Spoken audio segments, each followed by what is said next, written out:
So hello everyone, आज हम discuss करने वाले रसायन विज्ञान आपके केमिस्ट्री मल्टीपल चॉइस क्वेश्चन।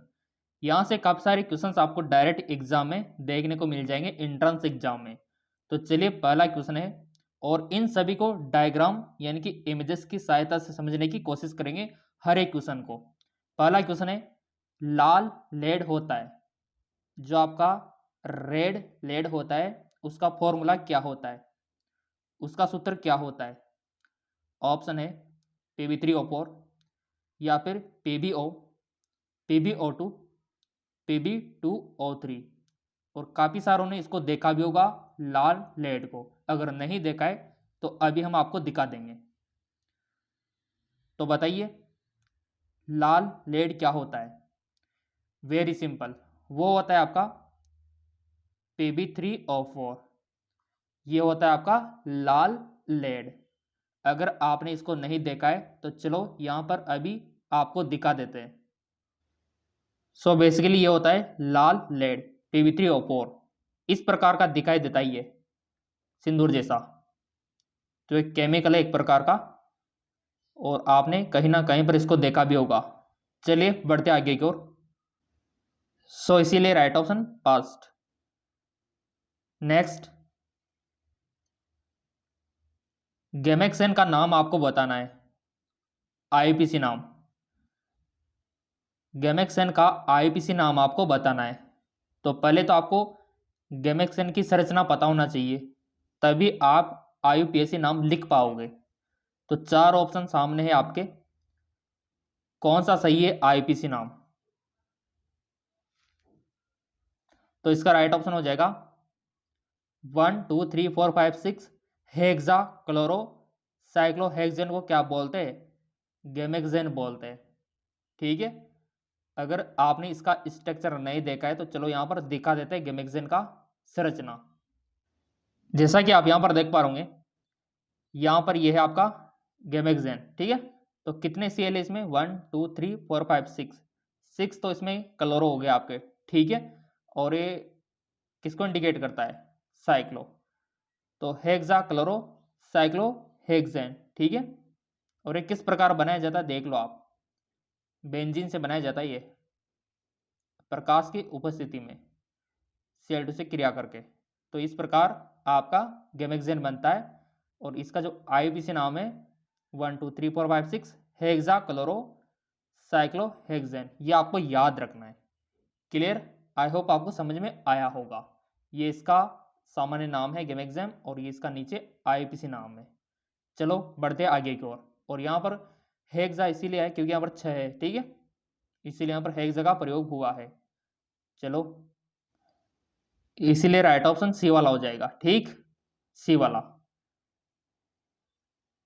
अगला है, निम्न में से 8:8 को कोऑर्डिनेशन का उदाहरण आपको बताना है। Which of the example 8:8 coordination कौन सा है, CF2, CSCl, ZnS, KCl। बहुत आसान है। तो इसका राइट ऑप्शन हो जाएगा CSCl। अब आप बोलेंगे सर इसका यही आंसर क्यों होगा, तो चलो मैं बताता हूं। क्योंकि यहाँ पर CSCl क्या है, कौन सी संरचना बनाता है, यह बनाता है आपका BCC। ठीक है, BCC संरचना ये बनाता है। और यहाँ पर जो CS है प्लस, ठीक है, और Cl माइनस। तो थोड़ा सा डायग्राम की मदद से समझाने की मैं कोशिश करता हूँ। जैसा कि आप यहाँ पर देख पा रहे होंगे, ये क्वेश्चन इस प्रकार से है। तो यहाँ पर CSCl BCC संरचना बना रहा है, तो Cl प्लस Cl माइनस। तो यहाँ पर BCC में क्या होता है, एक एटॉम को कितने 8 तरह से घेरा रहता है। ठीक है, और Cl के लिए भी सेम वही है, वाइस वर्सा भी सही है। ठीक है, तो BCC में यही होता है कि एक परमाणु को 8 तरह से कोने पर रहता है, तो 8 में इसका हिस्सा जाता है। तो Cl में भी सेम वही है, और इसका वाइस वर्सा भी सेम ही है, 8:8। तो हो गया ना 8:8। तो इस प्रकार से आपको करना होता है, और इस प्रकार आपको आंसर देना होता है। बहुत ही देखो कितना 2 स्टेप में हो गया हमारा। तो ऐसे इजी क्वेश्चन आपके पूछे जाते हैं। चलो बढ़ते आगे की ओर। ठीक है, अगला, यहां पर आप देख पा रहे होंगे Fe की ऑक्सीकरण अवस्था आपको बतानी है। ऑक्सीडेशन स्टेट आपको बतानी है किसकी, Fe की। और सबको निकालनी आती होगी, जिन्होंने कोर्स खरीद रखा होगा उनको तो पता भी है, और जिन्होंने चैनल सब्सक्राइब कर रखा है, बेल आइकन पर प्रेस कर रखा है, मिलते रहेंगे आपको multiple choice question. I hope आपने निकाल लिया होगा, क्योंकि हमने तो निकाल लिया है, और हमारा जो आंसर निकल के आया है यहाँ पर, वो निकल के आया है +2। क्या निकल के आया है, +2 निकल के आया है। अब आप बोलेंगे सर ये किस प्रकार से निकला है +2, तो चलिए इसका सॉल्यूशन हम आपको दिखा देते हैं, इसका एक्सप्लेनेशन हम आपको दिखा देते हैं। जैसा कि यहाँ पर आप देख पा रहे K4, ठीक है। तो यहाँ पर इस प्रकार से हम इसको लिख सकते हैं, ठीक है। Fe का तो पता नहीं है, तो इसको x मान सकते हैं, और Cn का -1 होता है, और मल्टीप्लाई यहाँ पर 6 है तो 6 कर देंगे, =0, ठीक है। अब यहाँ पर इसको हल करेंगे, ब्रैकेट को तो 4 आएगा, ये प्लस x आ गया, इसको हल करेंगे तो -6 आ जाएगा, राइट। अब -6 में से 4 जाएंगे तो -2 आ जाएगा, =0। अब ये 0 के इधर आएगा तो प्लस में हो जाएगा, ठीक है। तो x +2, कितना सिंपल है। तो ऐसे आपको ऑक्सीडेशन स्टेट यानी कि ऑक्सीकरण अवस्था निकालना आना चाहिए। तो समझो आपका काम बन गया, और 1 2 3 क्वेश्चन तो बनते हैं आपके ऑक्सीडेशन स्टेट से। तो इस प्रकार आपको हल करना होता है, यहां पर भी आप देख सकते हो। तो यहां पर राइट ऑप्शन हमारा आया +2। चलिए बढ़ते आगे की ओर। अम्लीय हाइड्रोजन निम्न में उपस्थित होता है। अम्लीय हाइड्रोजन निम्न में उपस्थित होता है, यानी कि एसिडिक हाइड्रोजन प्रेजेंट इन, तो वो होता है आपके इथाइन में। किस में होता है, इथाइन में। थ्योरेटिकल क्वेश्चन है, याद होना चाहिए आपको, इथाइन में होता है वो, इथाइन, ठीक। अगला क्वेश्चन, निम्न समीकरण में शोधन की कौन सी विधि प्रकट होती है। Which method purification is represented by flowing equation. Falling, बेसमीकरण, या फिर क्यूबलीकरण, या फिर वेन आर्क डे, कौन सी विधि द्वारा होता है ये बताओ। ये जो टाइटेनियम है, कौन सी विधि द्वारा इनको शुद्ध किया जाता है। बहुत ही आसान है, मैंने बताया भी था, टाइटेनियम, जर्मेनियम, ठीक है। तो ये जो धातुएं होती है इनको किया जाता है वेन आर्केल डे बोर विधि, और ये दे रखी है लास्ट में यहाँ पर ऑप्शन डी में, when आर्केल day bore Vidhi. Clear. अब आप बोलोगे सर कैसे, तो चलो मैं आपको एक्सप्लेन कर देता हूँ। जैसा कि आप यहाँ पर देख पा रहे होंगे टाइटेनियम को, तो टाइटेनियम है, और यहाँ पर अगर और अच्छे से समझना है तो इस प्रकार आप समझ सकते हो, टाइटेनियम और जर्कोनियम। कौन सी विधि यूज हो रही है यहाँ पर, van Arkel de Boer method, देख लो आप। तो टाइटेनियम की बात अगर आए तो भी आपको वॉन आर्केन डे बोर करके आना है, अगर जर्कोनियम की बात आए तो भी आपको van Arkel de Boer method आपको करके आना है। इस डायग्राम से याद आपको रह जाएगा। क्लियर। तो यहाँ पर ये टाइटेनियम और ये जर्कोनियम, दोनों के लिए van Arkel de Boer method, ठीक। अगला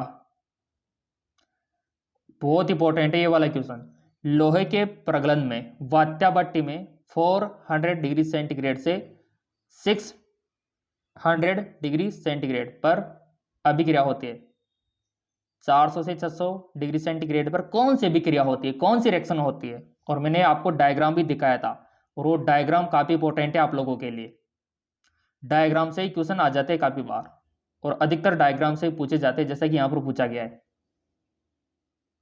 कौन सी अभिक्रिया होती है, तो हमको तो पता है क्योंकि हमने पढ़ रखा है, अगर आप भी पढ़ोगे तो आपको भी आ जाएगा।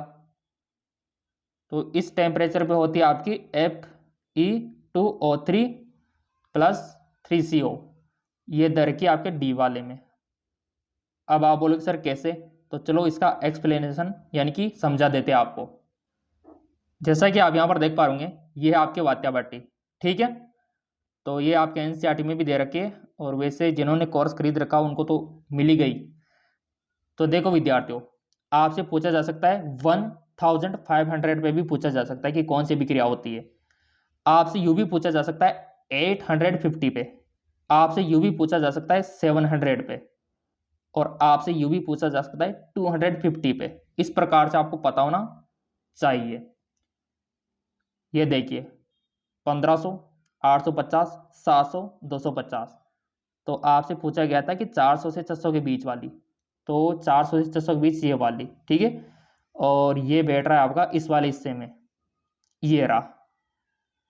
तो इसीलिए यही हमारा आंसर हुआ था Fe2O3 प्लस 3CO, क्योंकि ये 400 से 600 के बीच यही है। अगर एग्जाम में 850 की बात करें तो ये वाली लिख कर आनी है आपको, ये वाली। अगर 1500 की लगभग पूछा जाए तो ये वाली। तो इस प्रकार से आपको पता होना चाहिए कौन से टेम्परेचर पे कौन सी रिएक्शन होगी। क्लियर? याद रख लोगे, ये तीन है यहाँ पर, ये फर्स्ट वाली, ये सेकंड वाली और ये थर्ड। ठीक, तीनों चारों आपको अच्छे से याद कर लेनी है। सो यहाँ पर इसीलिए हमारा राइट ऑप्शन ये हुआ, क्योंकि 400 से 600 पे यही अभिक्रिया होती है। चलो अगला है कि निम्न में कौन सा प्रतिकारक एथिलीन एसिटिलीन के बीच विभेद के लिए प्रयुक्त होता है। बहुत ही आसान है। जो एथिलीन और एसिटिलीन के बीच विभेद करता है तो वो है आपका अमोनियम क्योप्रस क्लोराइड। ठीक है, अमोनियम क्योप्रस क्लोराइड। तो ये आपको याद रखना होगा, एथिलीन और एसिटिलीन के बीच विभेद यही करता है। अगला आणविक भार योग होता है, एटॉमिक मास इज एडिशन। आणविक भार योग होता है, किसका होता है बताओ? आणविक भार किसका योग होता है? बहुत ही आसान है, बचपन में भी पढ़ा होगा आपने। वो होता है आपके प्रोटॉन और न्यूट्रॉन का। ठीक है, प्रोटॉन और न्यूट्रॉन का। चलो अगला, प्रति मार्कोनिकॉक संलयन निम्न में नहीं पाया जाता। Anti Markovnikov addition is not found. प्रति मार्कोनिकॉक संलयन निम्न में से नहीं पाया जाता, तो इसका राइट ऑप्शन क्या होगा बताओ? तो इसका राइट ऑप्शन हो जाएगा आपका, देखो कौन कौन सा पाया जाता है, ये अगर आपको पता है तो आप इसको कर पाओगे। तो प्रति मार्कोनिकॉक संलयन में कौन कौन सा पाया जाता है? प्रोपेन भी होता है, ब्यूटेन 1 भी होता है और पेंटीन 1 भी होता है, जबकि ब्यूटीन 2 नहीं होता है। तो यही तो आंसर हो जाएगा, क्योंकि यहाँ पर नहीं पूछा गया है। तो राइट ऑप्शन इज ब्यूटीन 2। ठीक है, याद रखना आप, यहां से क्वेश्चन बनता है प्रति मार्कोनिकॉक का नियम। क्लियर? अगला, निम्नलिखित युगों में से कौन सा सही सुमेलित नहीं है? यानी कि किसकी खोज किसने की थी? इलेक्ट्रॉन की खोज किसने की थी, प्रोटॉन की किसने की थी, न्यूट्रॉन की किसने की थी, समस्थान की खोज किसने की थी? तो कौन सा गलत यहां पर मैच हो रहा है वो आपको बताना है। जैसा कि इलेक्ट्रॉन की खोज किसने की थी? जे थॉमसन ने। तो ये भी सही है, क्योंकि यहाँ पर सही सुमेलित है, तो वो हमको नहीं लगाना, क्योंकि नई वाला ढूंढना है। तो ये भी हमारा आंसर नहीं होगा। न्यूट्रॉन की खोज किसने की थी? चैडविक ने। ये भी बात सही है। प्रोटॉन की खोज किसने की थी? रदरफोर्ड ने। ये भी बात सही है। हाँ बिल्कुल सही बात है, क्योंकि अल्फा कणों की बौछार रदरफोर्ड ने तो की थी, और काफी सारे जो कण थे, अल्फा कण थे, वो टकरा के वापस भी आ गए थे, क्योंकि अंदर नाभिक था इसलिए, और नाभिक में प्रोटॉन न्यूट्रॉन होता ही है। तो यहाँ पर समस्थान की खोज फ्रेडरिक ने की थी। किसने की थी? फ्रेडरिक ने। जबकि यहाँ पर बोर दे रखा है, तो ये गलत बात है। तो गलत बात है तो सम्मिलित नहीं है, सम्मिलित नहीं है तो ये हमारा राइट ऑप्शन है। तो ऐसे आपको बताना होता है, क्वेश्चन को समझना होता है पहले। ठीक, अब देखो विद्यार्थियों, अयस्क आपको पता होना चाहिए, किस धातु का कौन सा अयस्क होता है? कैसिटेराइट अयस्क है, किसका है? कैसिटेराइट अयस्क है, टीन का, जिंक का, लेड का, तांबे का। कैसिटेराइट किसका अयस्क है?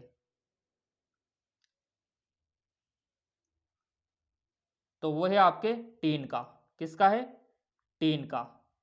अब आप बोलोगे सर कैसे? तो देखो विद्यार्थियों, हर एक धातु का अपना अपना एक अयस्क होता है, और ये आपको समझ में आएगा लिस्ट के माध्यम से, और वो अभी हम आपको दिखाएंगे। जैसा कि आप यहां पर देख पा रहे होंगे, ये कुछ मेटल है हमारे पास और ये कुछ इनके ऑरेंज यानी कि अयस्क है। जैसे कि एल्यूमिनियम का जो अयस्क है वो बॉक्साइड होता है, केलोनाइट होता है। आयरन का हेमेटाइट होता है, मैग्नेटाइट होता है। कॉपर का क्या होता है, कॉपर पायराइट होता है, ठीक है। जिंक का क्या होता है, जिंक ब्लेंड होता है, क्लामीन होता है। तो ऐसे आपको अयस्क याद रखना है।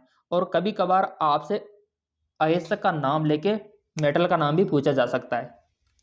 तो और भी लिस्ट है, ये देखो। जैसे कि बॉक्साइड किसका अयस्क है, एल्यूमिनियम का। क्रोमाइट किसका है, क्रोमियम का। तो इस प्रकार कॉपर का आप याद रख सकते हो, आयरन का रख सकते हो। तो हमसे यहाँ पर अभी क्या पूछा था, कैसिटेराइट। तो ये रहा ना कैसिटेराइट, किसका है, टीन का। तो ऐसे आपको लिस्ट पता होना चाहिए। और टेलीग्राम फॉलो कर रखा होगा तो वहाँ तो डाल ही देंगे हम। टेलीग्राम का लिंक नीचे डिस्क्रिप्शन में दे रखा है, वहाँ से फॉलो कर लेना। तो गलेना किसका होता है, किसका ऐसा के गलेना, तो वो है आपके लीड का, ठीक है। तो लेड का होता है तो गलेना आपको याद रखना है। तो ऐसे आपको याद रखना होता है अयस्क, और एग्जाम में क्वेश्चन बनता है। क्लियर, चलो बढ़ते आगे की ओर।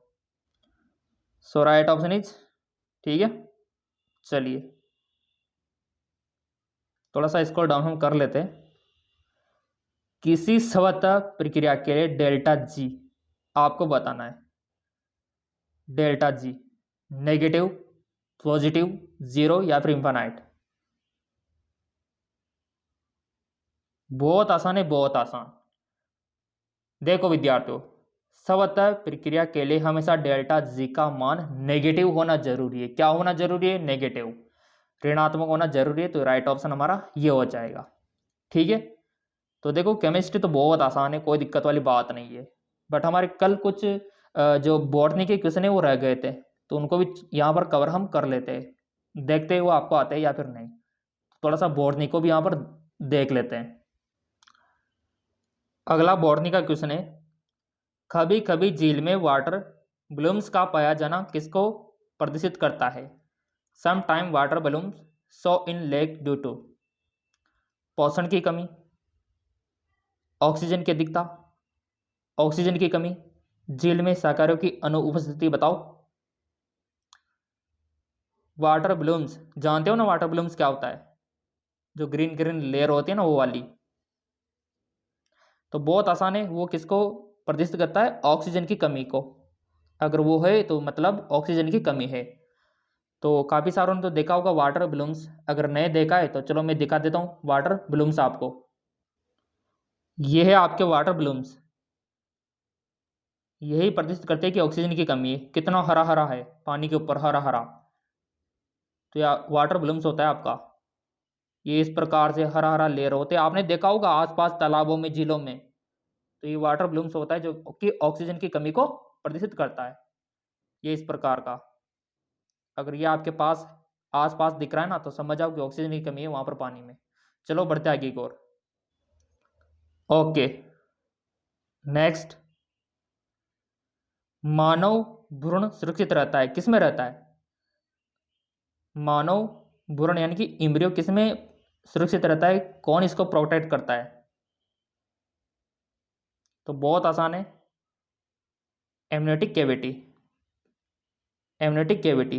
अब आप बोलेंगे सर ये क्या होती है एमनियोटिक कैविटी, तो चलो आपको दिखा देते हैं यहाँ पर। ये इस प्रकार की होती है आपकी एमनियोटिक कैविटी, जिसमें फ्लूइड भरा है, ठीक है। ये एमनियोटिक फ्लूइड और ये आपकी एमनियोटिक कैविटी। तो ये पूरा इसको प्रोटेक्शन प्रोवाइड करती है बच्चे को, भ्रूण को। ये इस प्रकार भी आप देख सकते हो, ठीक है। तो इस प्रकार ये प्रोटेक्शन प्रोवाइड करवाती है। आई होप आपको समझ में आया होगा। अब बढ़ते आगे की ओर, ठीक है। ये वाला हो जाएगा हमारा एमनियोटिक कैविटी। अगला, लीनियस का पादप वर्गीकरण है, प्राकृतिक, वंशावली या फिर कृत्रिम। तो हर बच्चे को पता है कि जो हमारे लीनियस है उनका पादप का वर्गीकरण कौन सा था, कृत्रिम, आर्टिफिशियल था, ठीक है, आर्टिफिशियल। अगला, पेलेग्रा रोग किस विटामिन की कमी से होता है। Pellagra is cause by deficiency which vitamin, thiamine, calciferol, niacin या फिर विटामिन बी12, जिसको साइनोकोबालिन भी आप बोलते हो। और ये तो मैंने आपके लिए स्पेशल वीडियो भी बना रखा है चैनल के ऊपर, इसी के ऊपर, कि कौन सी विटामिन की कमी से कौन सा रोग होता है और कौन सी विटामिन का केमिकल नाम क्या होता है। सब कुछ मैंने पढ़ा रखा है, विटामिन का पूरा वीडियो आप देख लेना।